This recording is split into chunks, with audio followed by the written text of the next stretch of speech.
Penyidikan 3 kasus korupsi besar yang menyeret ex-Jampitsus Febri Adriansyah masih berjalan dengan sinergitas Kortas Tipikor, Polri dan terbuka untuk supervisi dari KPK untuk mengawasi penyidikan. Komisi 3 DPR RI pun juga membentuk panitia kerja pengawasan khusus.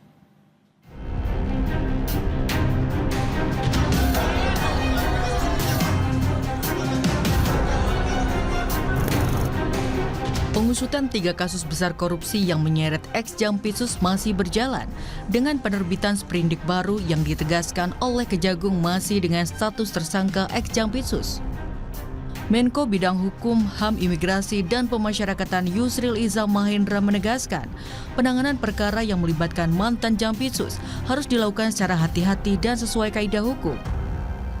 Diperlukan satu sikap ekstra hati-hati dan ketika para jaksa yang sekarang ini menerima pelimpahan untuk menangani perkara ini, untuk melakukan penyidikan lanjutan setelah ditetapkan sebagai tersangka, tetap harus memegang teguh kaidah-kaidah hukum.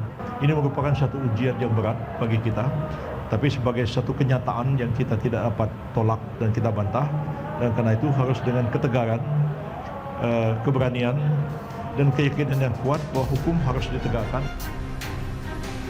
Soal penyidikan 3 kasus korupsi besar yang menyeret ex-Jampitsus, Kapus Penkum Anang Supriyatna menegaskan Kejaksaan Agung akan menjalankan penyidikan dengan profesional, transparan, dan akuntabel.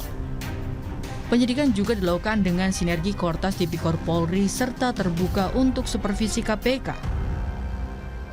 Akan berusaha melakukan penyidikan dengan profesional, transparan, dan akuntabel, dan tetap bersinergi baik dengan penyidik dari Kortas Polri maupun Polda Metro Jaya. Juga kami terbuka untuk disupervisi oleh KPK dan juga diawasi oleh dari DPR. Penyidikan 3 kasus korupsi besar yang menyeret ex-Jampitsus masih berjalan dengan janji transparansi, sinergi, dan terbuka supervisi dan pengawasan dari KPK. Kini publik menunggu hasil pengembangan sinergi kinerja pemberantasan korupsi yang menyeret ex-Jampitsus. Tim Liputan Kompas TV.